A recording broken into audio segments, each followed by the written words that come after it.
You know that girl that always looks perfect at school? Hair on point, skin glowing, outfit effortlessly cute. Well, that is about to be you. Because in this video, I'm gonna be sharing with you guys how I went from this to this and the secrets to go from looking like a hot mess at school to always looking good and put together even if you're tired or lazy. Hi my best friends and welcome back to my sleepover. Today's video is going to make you that girl at school. I'm going to be dividing these tips in different tiers. We're gonna have the basic, but if you don't do this, you're cooked tier, intermediate, and we're gonna have the advanced gold. I'm also gonna be sharing with you guys one thing at the end, which if you miss, you might end up looking like a hot mess at school. First things first, you know how sometimes you put so much effort into your outfit, you think you look perfect, and then a teacher just walks up to you and they're like, I think that skirt is too short. You have to go change now. or they look at your shirt and they're like, oh, what is that? You're showing Shoulders?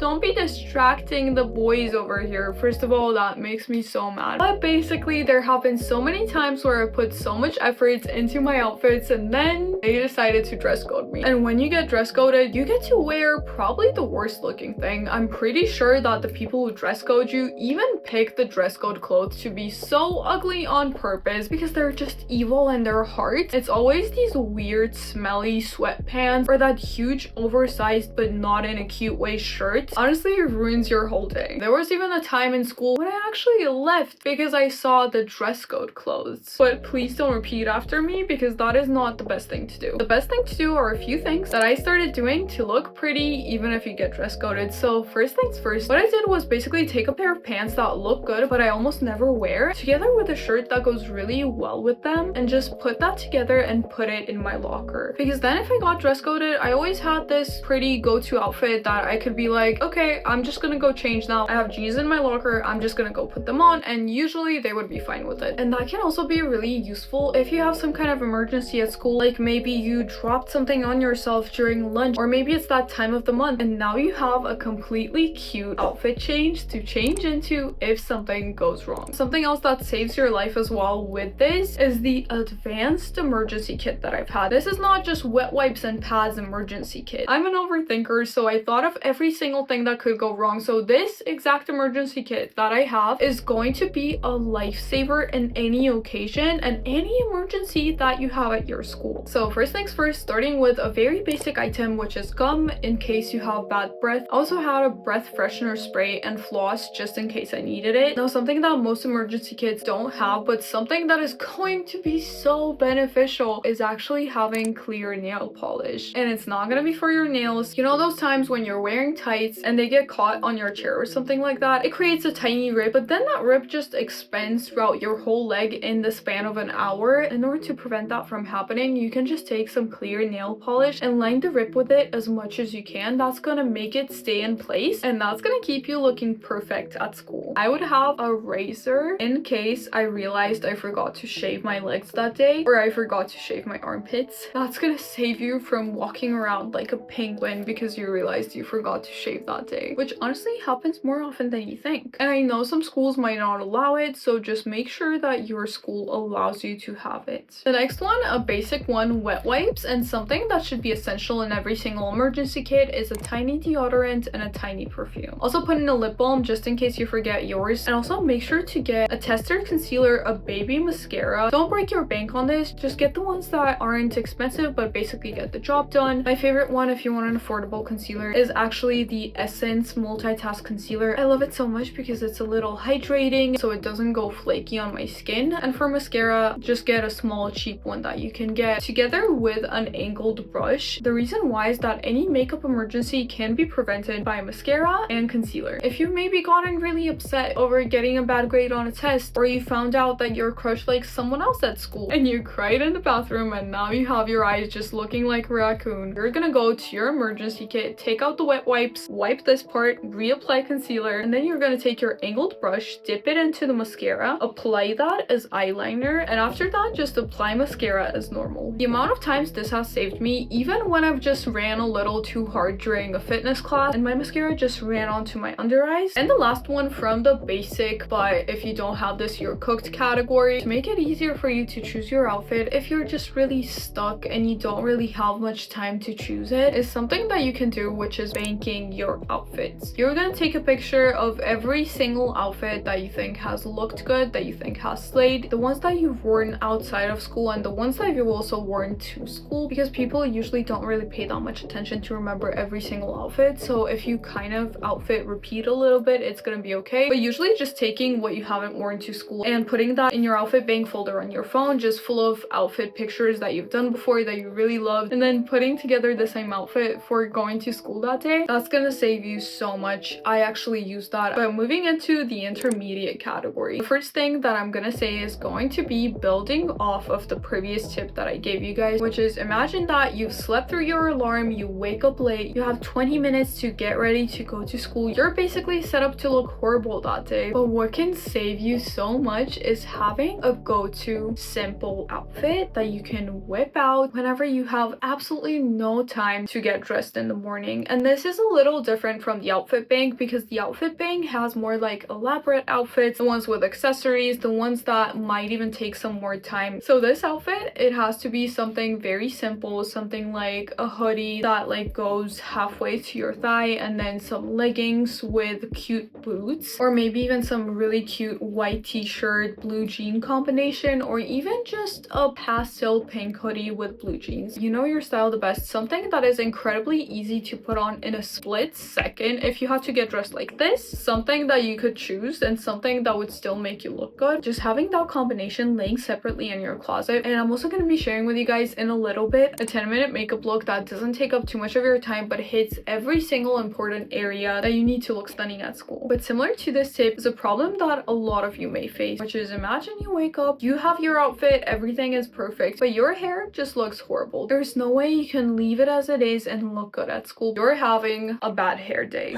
So here are some ways to save a bad hair day. First of all, if you have dry shampoo, definitely use it. And if you don't have a dry shampoo, having a few really cute go-to bad hair day hairstyles is going to help you so much. One of mine was definitely a ponytail with the front pieces being loose. That always made me look so good. I also like the claw clip together with the front pieces peeking out. I would also put on a white baseball cap or a white hat like this one that I have right now, but I know that some schools or some teachers don't allow that. So one of my favorite bad hair day go-to hairstyles is basically this 2 braid into ponytail type of look that is so easy that even if you have no idea how to do your hair, anyone can do. Basically, you just have to split your hair in half, and then you take the front piece of your hair, braid that, and then put that into ponytail. Do the same on the other side. And then if you want to make it really special, pretty, and have that it girl effect, you can definitely add ribbons. That's gonna be so cute. On the topic of that, just doing 2 braids with a messy, maybe smudged a bit dark makeup. I call this one the Effie Stonham look. Or you can do braids with ribbons in them. That's also really pretty. And in order to not just look good at school, but actually stand out, have that it girl effect, what you can do is use some things to dress up your look. Like for example, having these gems right here, or putting some ribbons in your hair, or even as shoelaces. Ribbons look so cute as shoelaces. Drawing a tiny star or heart near your eye. Those things are so cute and they're going to elevate your look. Also, if you can, accessorizing, like for example, I have some necklaces layered right here. And now for the 10-minute makeup that is going to make your school life so much easier. Basically, what you need to do is just focus on making your skin look even, which you can definitely use a concealer for. Just putting a concealer under your eyes if you need it. I know some people don't. My under eyes are really a problem for me because they're just always so dark. Then the next thing that you're gonna do, instead of just sculpting your whole eye with eyeshadow, just take a bit of shimmery eyeshadow, put it on the lid, or put it like somewhere over here in the inner corner of your eye. That's gonna help again add that little like it girl effect. The next thing that you do is take an angled brush, dip it into a dark brown color, put it somewhere over here to outline your eye, and put it on the corner of your eye, kind of a little bit like wing. Take a tiny eyebrow brush and use that to just brush up your eyebrows, because when your eyebrows look good, that shapes your whole face. Add lip balm, mascara, and you're done with your 10-minute makeup look. If you want to, you can also add some corner lashes or individual lashes, but individual lashes definitely would not fit into 10 minutes. And also, depending on your preference and how much time you have, what I would do is also put on some bronzer that gives my face that alive and kind of like fresh look. And going into the advanced gold category, category. I'm gonna start with something that was one of my secret hacks when I was in high school and my eyes would be puffy, which is basically taking 2 spoons, putting them in the freezer. You can do this while you're doing your breakfast, or you can even do this overnight if you want to take them out the first thing in the morning. But basically taking 2 cold spoons and putting that under your eyes. Make sure they're not too cold though, because I feel like that usually makes me really uncomfortable and my skin doesn't like it. But taking them, putting them on a puffy area for a few seconds is going to help reduce the puffiness and going to help your eyes look more fresh, awake, and not like you slept for 2 hours. And also here are some golden tips if you wake up bloated, because for me that used to be always such a huge problem, which starting with something that you can do that can prevent waking up bloated. Make sure not to drink carbonated drinks 2 to 3 hours before bed, and make sure not to eat anything 2 or 3 hours before going to bed, because that's gonna help your body actually digest everything before you fall asleep. Drinking ginger tea or green tea before bed can also help you wake up slimmer the next morning. But let's say you already woke up bloated. What can you do? Drink water before you eat anything or before you drink anything else that morning. Don't drink coffee the first thing before you even drink your water. That is the worst thing that you can do to yourself. And once you've eaten something, you can actually drink lemon water if you want to de-bloat. Make sure not to eat sugary breakfast, because that's just gonna make you more bloated throughout the day, and it can actually even make you more stressed. And something that has become pretty popular recently on the internet that can help you de-bloat as well is lymphatic drainage, which you can look up some videos on how to do lymphatic massages on yourself, which is going to de-bloat you and make your body look slimmer. But lymphatic massages are actually really good for your health. If you can get them, try getting them. If you want to try to learn how to do them yourself, definitely look it up on the internet, but make sure you're doing it the safe way. But here's one thing that you can do to mess everything that I've told you guys in this video up, that I've done so many times, and I had to learn this the hard way. But I also want to give a shout out of the week, which the shout out of this week is going to be this amazing person right here. Thank you so much for being a part of this channel. Reading that literally made my day. It was so sweet. You're amazing. So shout out to you. But moving into this thing that you definitely need to make sure not to do, which is, you know how sometimes you buy new shoes, a new makeup product, or you decide to try a new makeup look when you go to school, and those shoes end up digging into you, which makes you feel really uncomfortable, or the skirt that you just bought just rides up too much and makes you feel really not confident in yourself because you constantly have to walk around trying to push it down. Or maybe that new makeup look that you thought looked so cute was the talk of the whole school because of how bad and raccoony it looked. I even know this happened to one of the girls at the school that I went to, and I just felt so bad for her because the whole school was just saying how horrible her makeup looked. And that day I talked to her and she was like, yeah, I tried this new makeup look today. I've never worn it before. That happened with me a lot with fake lashes, because I often do like a side part, so my hair ends up just coming like this, and when it's like that it usually weighs down the lash, so I look like one of my eyes is basically just like drooping down. If you want to look good at school, don't try anything experimental right before school. Try that makeup look on a different day, wear it the whole day and see how it fits. But if you want to know how to become popular at your school, if you think you're shy or awkward, then definitely check out this video right here. But if you're not shy and you just want to know how to become popular, then check out this video right here. And I love you guys so much, and I'll see you guys in the next one. Bye!